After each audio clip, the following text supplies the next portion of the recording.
This episode is made possible by the generous support of my patrons at patreon.com/SayGoodnightKev and by viewers like you. Thanks!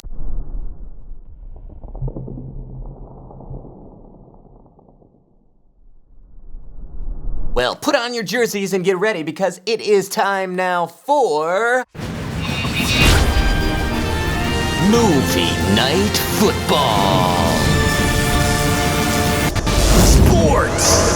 All right, so I'll admit that I kind of knew going into facing the Giants that it wasn't going to be that great. And so maybe holding it up to the same standards as Hollywood isn't very fair. Kind of like Mike Tyson going up against a 3-year-old in a boxing match. But like the film Beyond the Mask, I don't doubt the genuineness of the Kendrick brothers. Even though I don't completely agree with their message and their films get very preachy sometimes, I don't doubt that they actually care about the film and the people who watch the films. So, does that mean I'm recanting everything that I said in my Facing the Giants review? No, I still stand behind my show and what I do here. I'm just saying that I didn't expect much going in, and the film lived up to those very low expectations I had set for myself. Fortunately for Movie Night Football, there is another Christian football film. In fact, it just came out on DVD this week called Woodlawn. And what a relief to say that I am genuinely going into this film with pretty high expectations. Why? Well, quite a few reasons actually. First off, ever since this film came out in theaters, people have been asking me when I was gonna review it. Many of them saying that it is potentially the best Christian film they'd ever seen. That's really awesome. On top of that, opening week, this film had a 100% rating on Rotten Tomatoes. Now, a few other reviews have come in and it has dropped down, but it has still held in the fresh category, coming in at 83% on Rotten Tomatoes. It has Sean Astin and Jon Voight, Sean Astin returning to form, having been the title character of the football film classic Rudy. Though, as a quick side note, as I was doing a little bit of research about Sean Astin for this film, I noticed that his Wikipedia page is split up in early years, Lord of the Rings, and post-Lord of the Rings career. That's when you know you've peaked. Anyway, back to why I think this film is going to be good. Look at the trailer. I mean, it looks like a real movie. And in terms of the Christian aspect to it, I mean, let's face it, football and sports films have a history of being able to integrate Christian and religious elements into their films in a very natural way. Remember the Titans, The Blind Side, shoot, even Rudy. So there's precedent for sports films to include faith elements without it feeling shoehorned in. Plus, like those films that I mentioned, this one is a true story, which means that maybe it won't have some convoluted, contrived story arc, and it might actually be compelling. Yes, this might be it, folks. This might be the day that you tell your grandkids about.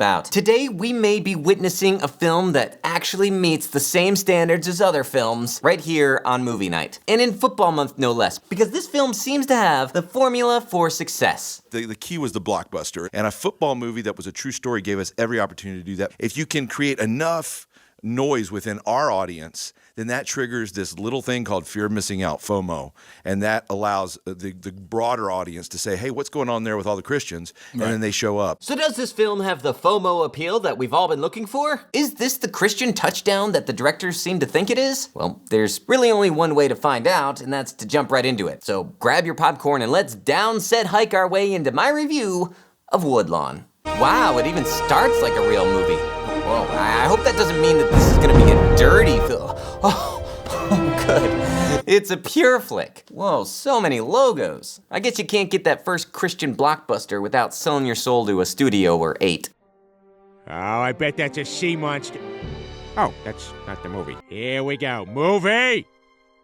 Well, now that seems intentionally misleading. So the movie kicks off with, oh man, reading. Okay, and then we get if you'd have asked me in 1973 voiceover and reading. Man, the trailers were really deceptive about the production quality of this film. This is real footage. Okay, sorry. Some call what happened here a miracle, and there is only one explanation.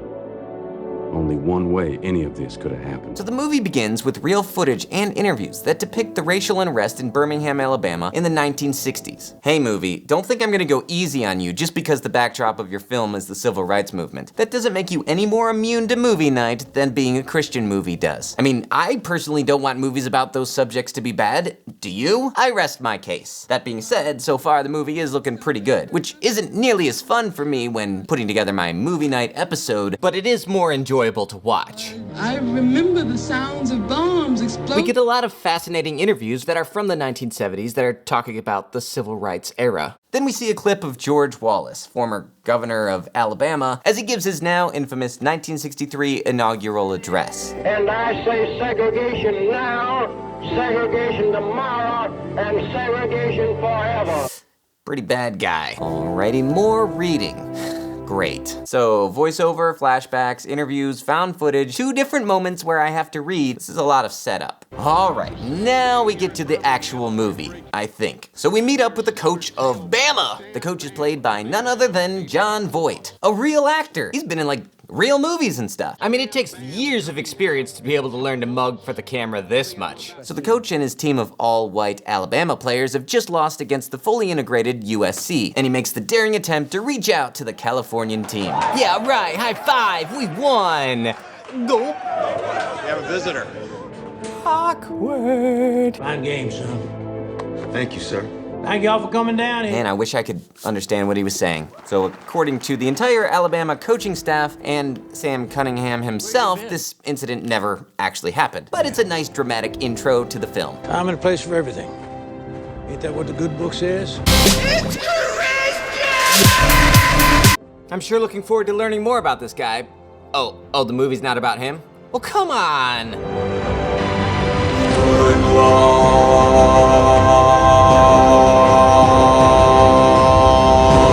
Wow, ooh, that's a pretty pretentious logo screen. Based on a true story, we promise. Oh, sweet Batman music. 3 years later, in somebody else's life. Now I think we're gonna get into the real story of the film. As interesting as this dramatized documentary has been, it is a lot of scene setup without actually introducing us to a character that we can connect to. Okay, and then this black guy running down the road in Alabama getting chased by a pickup truck, it's not what you think, I promise.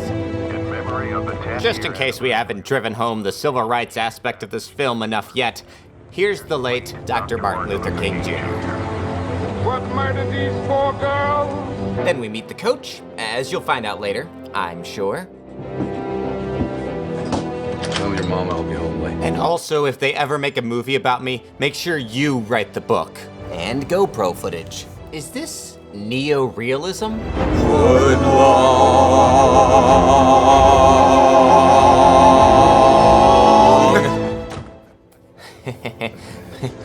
What happened? Nobody forcing you to play, you know that, right? You sound like mama now. She just don't want to see you get her. That's just natural. Hey, Tony, Whoa, did we just learn someone's name? where you live from? My football shirt. Here we see Sean Astin's character for the very first time, who's watching the first 10 minutes of Woodlawn. What do you think? It's unbelievable. Actually, he's looking at this Life magazine with his wife. Vote for Pedro. What's the name of the school? Woodlawn. Hey, that's the name of the school. So now we get a speech from the coach directed to these football players we don't know anything about, telling them that they need to use that anger that we haven't really seen, not against each other, but on the field. You're angry because of what's happened to this school. Then let's use that anger to win, boys! Use that anger to win, boys? Football is about controlling that anger, harnessing that aggression into a team effort to achieve perfection. I'm starting to get the feeling like I would probably be able to play a lot of Remember the Titans clips throughout this film, so I'll reserve those for very specific situations. Or I could just go watch that movie right now. Man, what a great movie, huh? Love it. Because winning fixes just about everything, doesn't it? Well, according to the last football movie I watched, it does.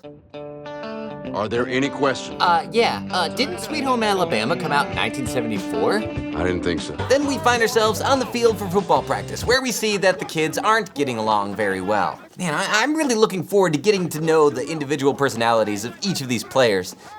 That's always fun in these kinds of movies. Then the music indicates that the tension is rising. Shower when we're done, Superman. You don't want to know what we do in there. Woodlawn! Come in. Then then, later on that day, the coach is in his office, minding his own business. Then who to our wondering eyes should appear? A miniature sleigh and 8 tiny reindeer. Actually, it's Sean Astin. I'm Hank. And he's... So Astin plays some sort of traveling FCA leader, I guess? I don't know, the movie doesn't really make it clear. He just kind of shows up one day like some sort of angel or something. When you walk down the road. And then he asks the coach if he can speak to the players about, you guessed it, Jesus Christ.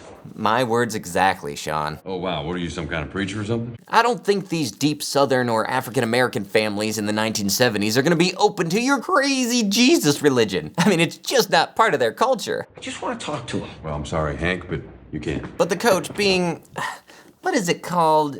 Oh yes, a responsible human being, doesn't let the suspicious acting man come in and talk to his underage public school football team about religion, if you could believe it. Meanwhile, we find out that our main character, Tony, the team member whose name we actually know so far, he likes a girl. You're so curious, why don't you just ask her yourself?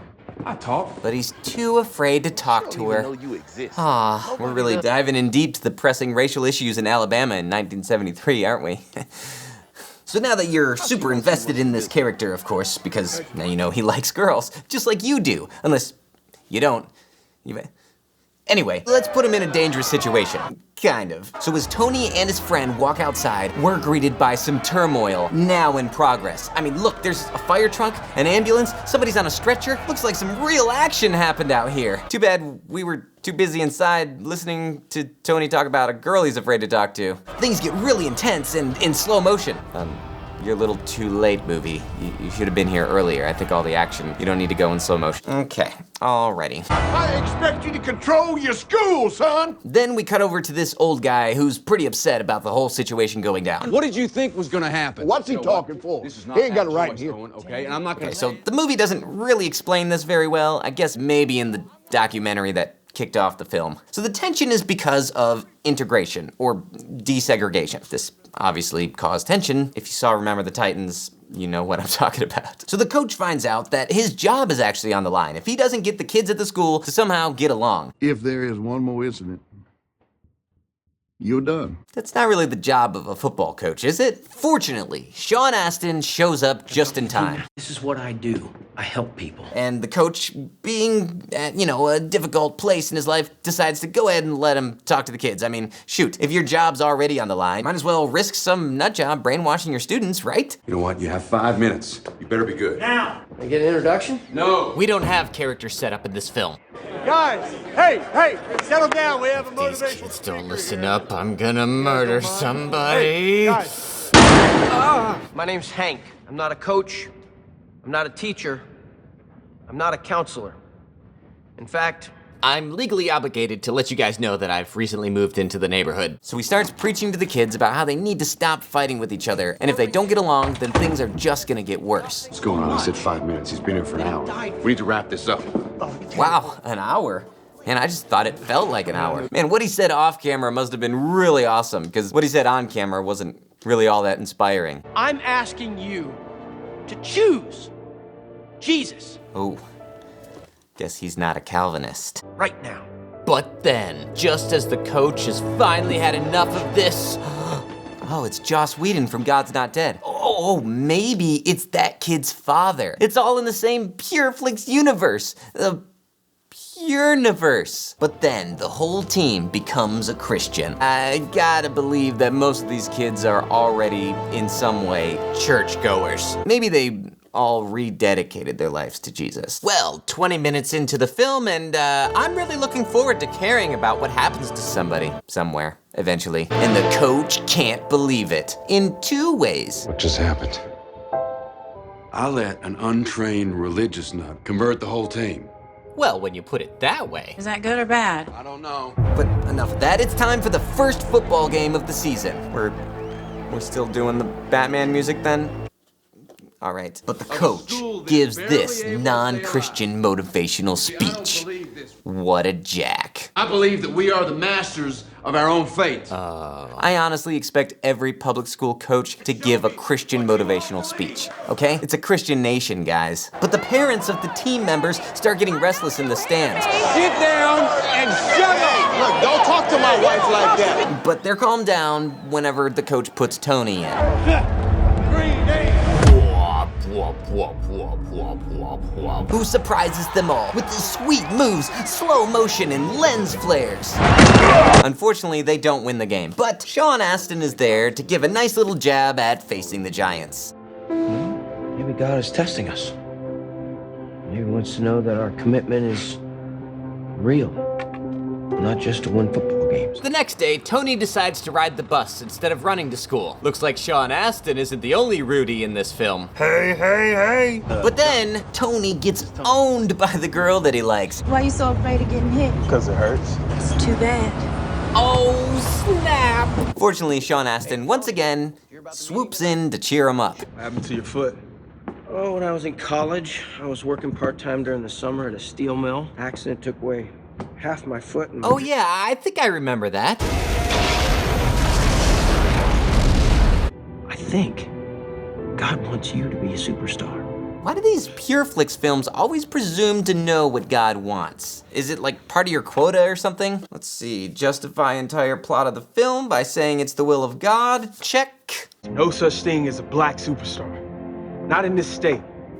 Really? What about Willie Ames, Jesse Owens, Joe Louis, maybe even Ozzie Newsman over at Alabama, who's probably scoring a winning touchdown right now. Okay, so I found out that Sean Astin's character, his name is Hank Irwin. The real life Hank Irwin happens to be the father of the directors of this film. Yeah, cool movie fact, huh? Another interesting fact is that they actually took the father and another character and they combined the two characters, which is fine. I mean, they do that in true story films all the time. Two people serve the same purpose, so they kind of just combine the two characters. It's just, it seems a tad self-serving to give your dad credit for things he didn't even do, especially since it kind of implies that he's the catalyst for all the wonderful events of the film. What you see on the movie actually happened. Oh, I guess you know better than me, Mr. Irwin. I mean, you were a state senator and a Southern Baptist televangelist after all. Those are two vocations I always trust and never question. I'll just shut up and go buy your book. Then the next game gets played and the coach decides to let Tony play in substitution for one of the white players. This doesn't sit well with some of them. This is my team, it's not a democracy! Now go sit down! This is no democracy. It is a dictatorship. I mean, come on, I kinda had to play that clip. It's almost verbatim. Then Tony shows them. He shows them all. Tony! How'd that feel? Good, I'll take credit for it even though I had nothing to do with it.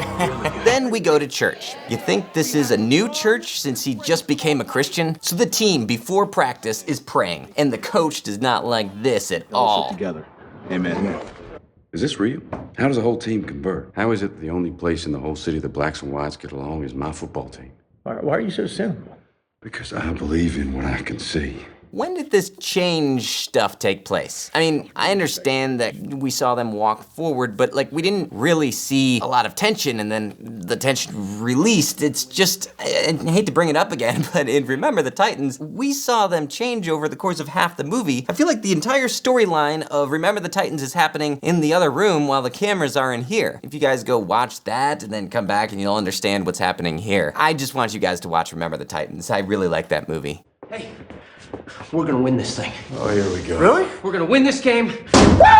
So even though Woodlawn is slated to lose this game, Sean Astin gives this motivational speech to let them know that because they have Jesus, that's not gonna happen. And David reached into his pocket, and he pulled out a stone, and he slung it. Okay, so if you want to understand what's going on here, pause this, go watch Facing the Giants, and then come back. You're gonna win this game, because it's not about you. When they find out how you did it, then all the earth will know that there is a God. If you win this football game, people will finally believe in Jesus. Nathan, get in there! All right, so what are you gonna do now, coach? Tony gets back out on the field and we go in slow motion again. Then they win the game, which gives him the opportunity to make out with that girl that he likes. Coach, I don't know what your players are playing with, but I've never seen a team play like that. They're playing with Jesus steroids.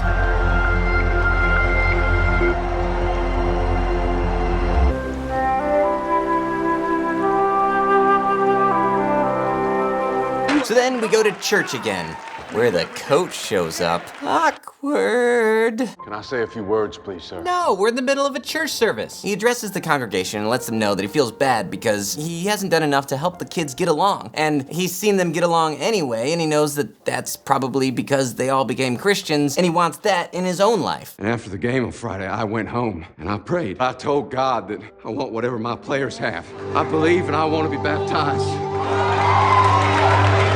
Okay.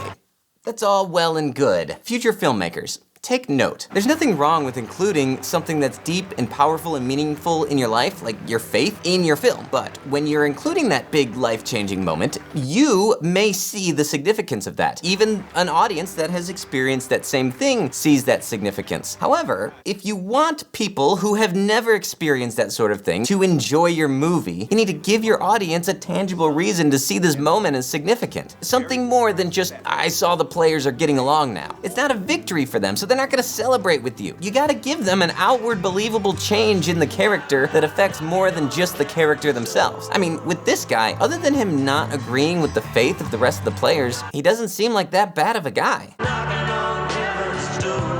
We then see the generic school bully do what we figured was gonna happen eventually. Hey, Uncle Tom. We're both black. Why are you getting along with all these white guys? They're gonna turn on you. We could use a voice like yours. In our boys' choir. Then he leaves and we never see that character again. Or do we? I think this is him in the crowd. It looks kind of like him to me. I'm not. Oh man. He then goes and talks to the girl that he likes and lets her know that he doesn't think she should be hanging out with those guys anymore. But she doesn't take it very well. You don't know anything about me. Especially if you've been watching this movie. Then we cut to this pretty powerful scene where Tony Nathan refuses to have his picture taken with Governor George Wallace because of his inaugural speech. And just straight up extremely racist administration that he led. Just stand up, walk up to the governor, take a picture with him. He said I couldn't go to Alabama. Not today, not tomorrow, not ever. This is a really compelling scene, and it's true. I just wish they would have focused more on this type of stuff. Then cut to Tony's little brother sitting by himself for some reason in the house, and you know what's about to happen. Yeah, we saw it coming a mile away. Remember the Titans clip, I guess? But now it's time for Woodlawn to play against their biggest rival, Banks High School. So before the game, the coach prays with the whole team, making things really awkward for that one Jewish kid. But it turns out Banks isn't so easy to beat after all.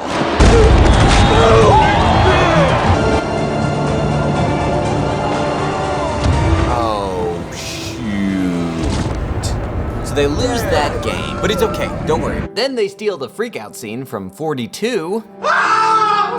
Skip on to the next season. I mean, we have 2 full football seasons that we gotta get through in this one movie, so let's move it along. So the next season, Tony Nathan is fine, but he is visited by none other than the bear himself, Coach Bryant, coach of the Alabama Crimson Tide. And he's there to recruit Tony, but Tony's a bit reluctant, and reasonably so. If there is one thing, my ability to recognize winners, and that's what I see when I look at you, Tony. And I'm talking about winning in the larger sense. I'm talking about character. Content of character? Now, you have a strong family, and you're coached by a special coach. And your chaplain is just the most wonderful of all. How many black players you got?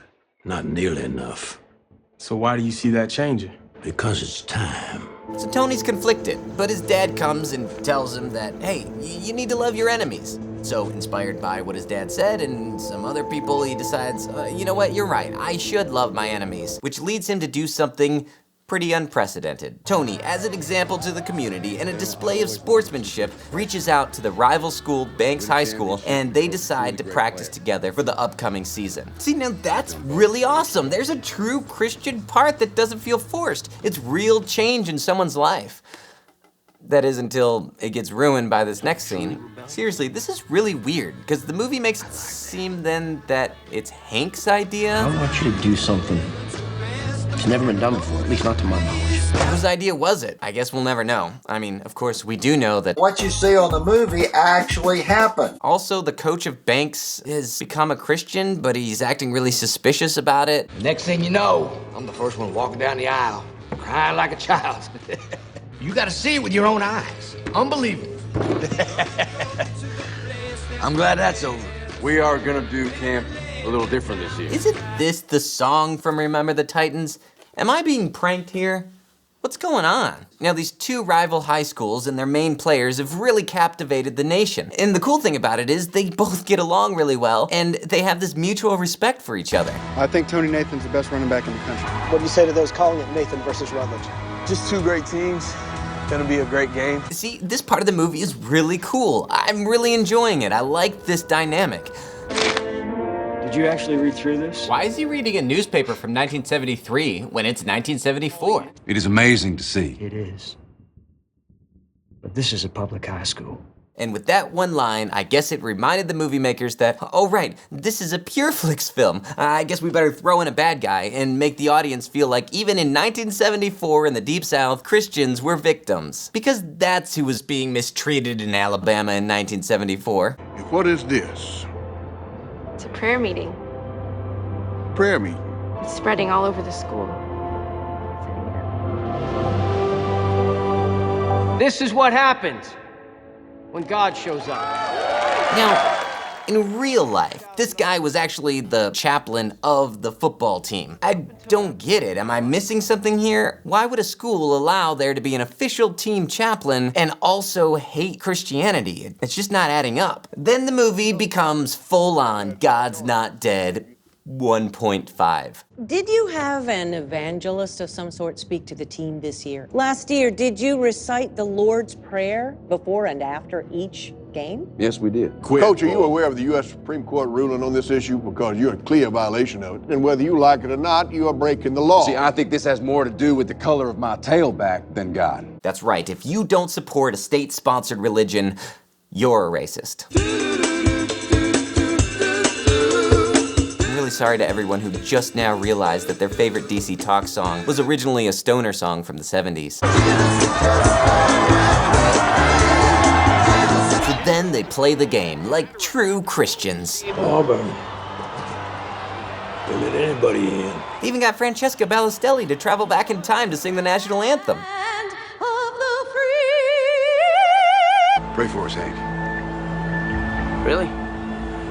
Boy, I'm sure glad this movie's teaching us to stop ostracizing people because of their race and start doing it because of their faith. Pray with me. Then, the worst thing you could ever possibly do at a public school happens. Our Father, who art in heaven, thy kingdom come, thy will be done.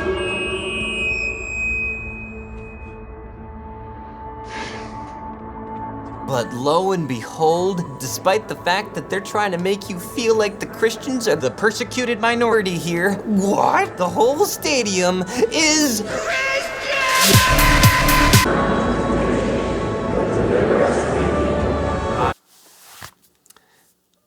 This is something that I just don't understand about modern Christianity.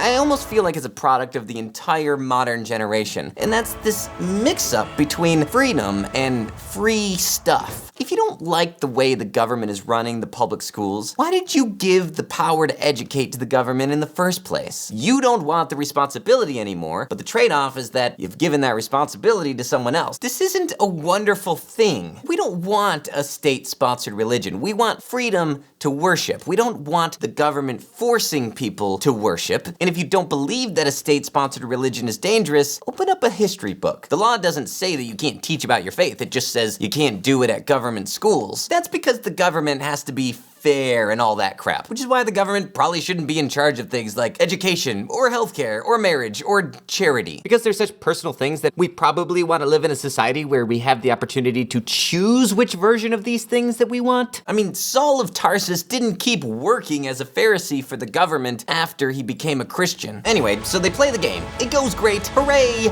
and they lose. It was amazing. So, did you win? No, we did not. So what's the answer? Do you believe in miracles? Yes, I do. I am one.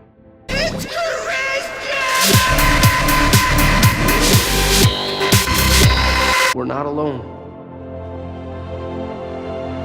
This is what happens when God shows up. Woodlawn.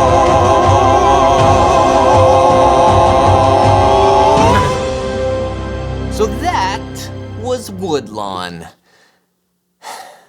It wasn't awful. I mean, it's certainly one of the best, if not the best looking and acted films that I've reviewed here. So this is a difficult one to figure out. I'll be honest. Can I be honest with you guys?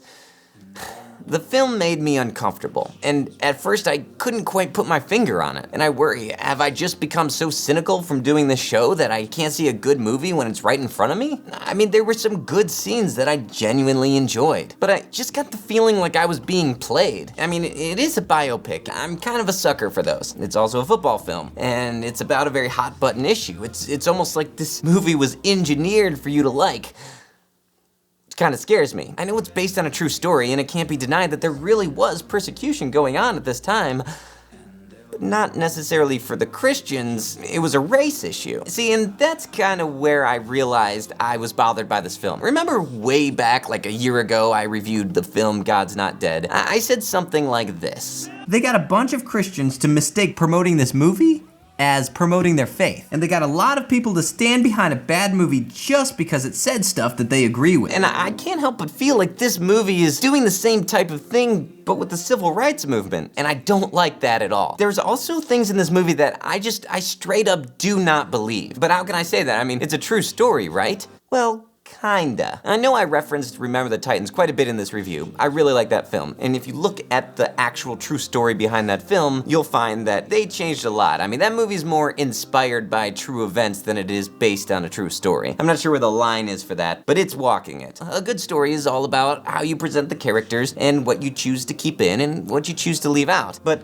the sin of omission is often very prevalent in stories that people want to perpetuate, like all those court cases in that list at the end of God's Not Dead. So with this movie, I really wanted to get an idea of how much of it was true and how much of it was Hollywood magic. There's not a ton of information out there. I mean, it's just a high school football game in Alabama in the 1970s. Wasn't a lot of media coverage. But there was one important factor when I was researching that cleared a lot up for me. See, when I finished the film, I said to my friend Josh, I feel like the Sean Astin character was really unnecessary. Like if he wasn't there, we could have focused a lot more on Tony Nathan and his story. Like I feel like he was just tossed in there so they could fill out the checklist of the extremely blatant Christian message. Then when I found out that that character was actually the director's dad, everything kind of started to become clear. And it's frustrating because all of the really shoehorned Christian parts were from him, and all of the really natural feeling Christian parts were of Tony Nathan and his teammates and their very real conversion. And those are characters who we unfortunately never even get to know. Another part that was very blatantly Christian that I was trying to figure out if it was true is if somebody really pulled the plug on the microphone when they tried to say the Lord's Prayer. Now, there isn't enough information and we'll never know if that really happened. But I'll come right out and say that I just don't believe that it's true. It's so hokey, and it's such a blatant and obvious attempt to rally Christians who have this victim mentality that it just feels way too convenient. Not convenient to the plot, convenient for the filmmakers. I can't entirely say which parts of this film are true and aren't true, but I'm inclined to believe, based on what I've read, that the truth was twisted just enough to pander to the God's Not Dead crowd in order to boost ticket sales for this film. And these suspicions are confirmed by the marketing campaign of the film itself, like this article on the Woodlawn website that tells people to go support the film to send Hollywood a message.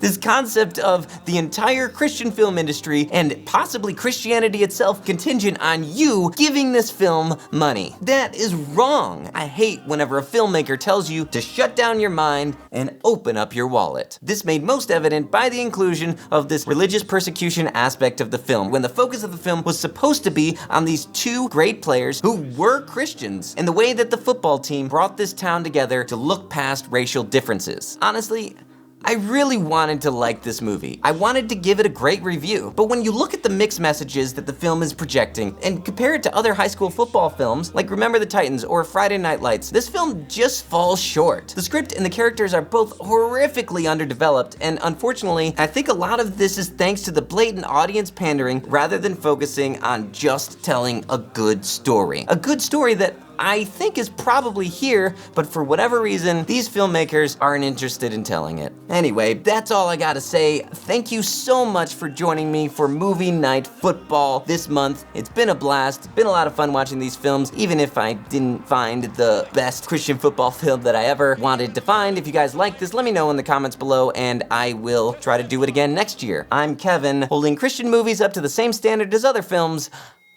Good night. Thanks so much, guys, for joining me on this episode. This movie took a lot out of me. I'm not sure why. I hope you guys enjoyed it nonetheless. It was a stressful one. That being said, I want to give a big shout out and thank you to Brendan Neely. This guy pledges $50 a month to my Patreon at patreon.com/saygoodnightkev. Link is down there. And then a bunch of other people also help out the show, and with their powers combined, it's been a huge help for the show. And so I am so grateful for that. So if you guys are interested in giving to the show and seeing it continue on and sending a message to Hollywood that there really is a kid out there able to get a bunch of people to give him money just to do a silly YouTube show, we'll send that message to Hollywood for sure. I don't know if you send a text message or something, but I'll get it to him. I'll ask somebody. I love you all. Thank you so much for watching. If you want to watch other episodes, they are linked probably over here if I remember to do it. That's all I gotta say for today. I'll see you guys next time. Good night.